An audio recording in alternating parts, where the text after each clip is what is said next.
ब्राडलाइट एकाडेमीमा अध्ययनरत कक्षा 11 र 12 का विद्यार्थी भाइ बहिनीहरूलाई नेपालगञ्ज स्थित सिनियर वेल सिनेमामा हामी चाहिँ नेपाली चलचित्र गौथली भन्ने चलचित्र हामी चाहिँ देखाउन लगिरहेका छौँ र यस चलचित्र विशेष गरी समाजमा रहेका कुप्रथा र चेलीबेटीको शोषण दमन सम्बन्धी रहेको हुनाले एउटा सामाजिक चलचित्र रहेको हुनाले पनि समेत यस विद्यार्थी भाइ बहिनीहरूलाई समाजमा रहेका यी प्रथाहरूको बारेमा जानकारी सचेतना र समाजमा रहेका यस्ता प्रथाहरूलाई कसरी चाहिँ न्यूनीकरण गर्न र हेरौँ त्यो चलचित्र देखिसके पश्चात कस्तो रहेछ त मुभीको प्रतिक्रिया पनि हामी विद्यार्थी भाइ बहिनीहरूसँग लिनेछौँ। आशा गरौँ त्यो चलचित्रबाट आज हाम्रो विद्यार्थी भाइ बहिनीहरूमा केही सकारात्मक पनि होस् र सिकाइ बुझाइ भोगाइ पनि होस् र आशा छ आज यस चलचित्रबाट सिकेका कुराहरू पक्कै पनि भोलिको दिनमा आफ्नो जीवन यात्रामा लागू गर्नेछ भन्ने आशा र विश्वास बोकेका छौँ हामीले। त्यसै गरी अब विद्यार्थीहरूसँग पनि हामी सोध्ने प्रयास गर्छौँ कस्तो महसुस भइरहेछ त आज हामी यस विद्यालयले आयोजना गरेको चलचित्र हेर्ने कार्यक्रममा सहभागी हुन पाउँदा। सो कस्तो महसुस भइरहेछ हो केटाकेटी हो आज हामीले यसो हात हल्लाइदिउँ त राम्रो लागेछ भने जान पाएका छौँ नि हामी आज फिल्म हेर्न हो र फिल्म हेरिसके पश्चात पनि हामीले प्रतिक्रिया लिनेछौँ कस्तो लाग्यो त फिल्म होइन यसको विषयमा पनि हामीले प्रतिक्रिया लिन्छौँ र फेरि पनि हामी पछि जोडिदिन्छौँ।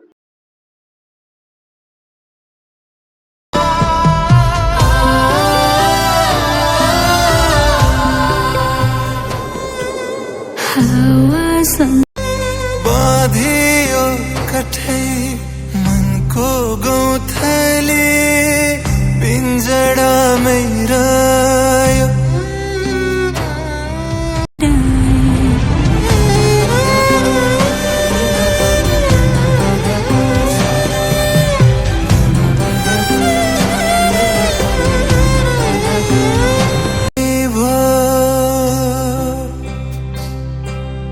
गल्तीहरू मेरो भए सजाय मलाई देऊ।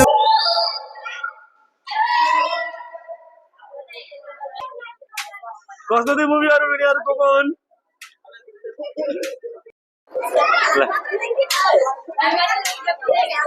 एकदम राम्रो थियो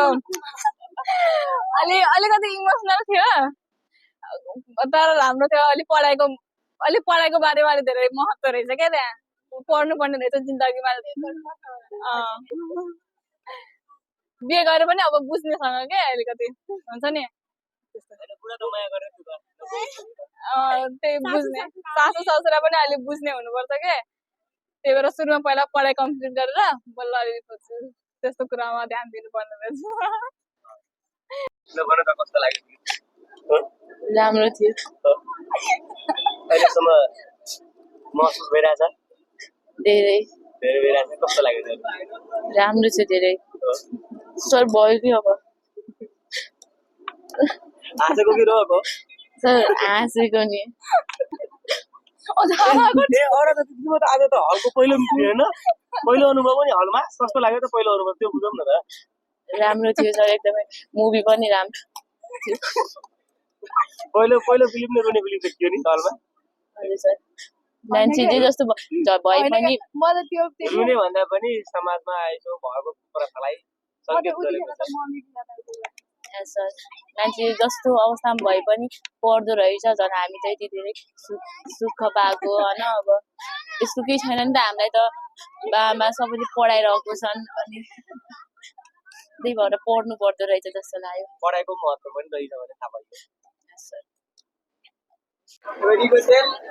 ल तिमीहरूलाई कस्तो लाग्यो फिल्म देखिसकेपछि भन त कस्तो लाग्यो ल प्रतिक्रिया जाओस् त ल तिमीहरूलाई कस्तो लाग्यो त हो ल यता नानीहरूलाई कस्तो लाग्यो त फिल्म दामी लाग्यो अनि यता तिमीलाई कस्तो लाग्यो प्रेरणा अरू कस्तो लाग्यो यता कस्तो लाग्यो आज अनि तिमीहरूलाई कस्तो लाग्यो त यता बहुत राम्रो लाग्यो यता केटाहरूलाई कस्तो अनुभव ल हो तिमीहरूलाई बोरिङ लाग्यो अनि तिमीलाई कस्तो लाग्यो राम्रो लाग्यो अनि तिमीलाई कस्तो लाग्यो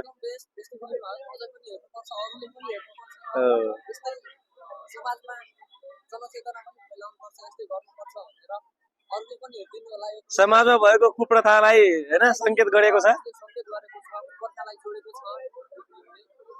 ल ठिक छ। अनि यतातिर यो ग्रुपतिर कस्तो लाग्यो त? नानीलाई कस्तो लाग्यो? हो यता यता कस्तो लाग्यो कल्पना? ह?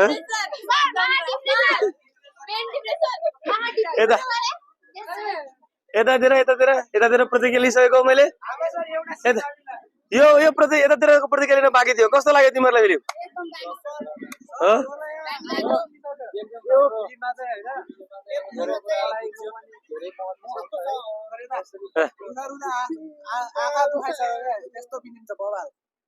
फिल्मको तात्पर्य यसको थीम त बुझ्यो नि हैन? मेन थीमको कुरा हो।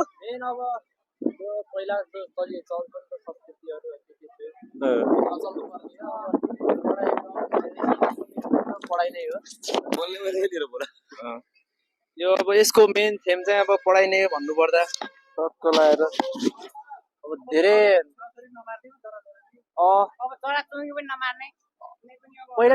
पहिला चाहिँ डिस्क्रिमिनेसन बढी हुन्थ्यो। अब त्यहीलाई अब रिप्रेजेन्ट गरेको मुभीमा धेरै राम्रो छ। अब छोरीहरूलाई धेरै हेप्ने धेरै होइन डिस्क्रिमिनेसन गर्नुहुन्न एकदम ठिक थियो।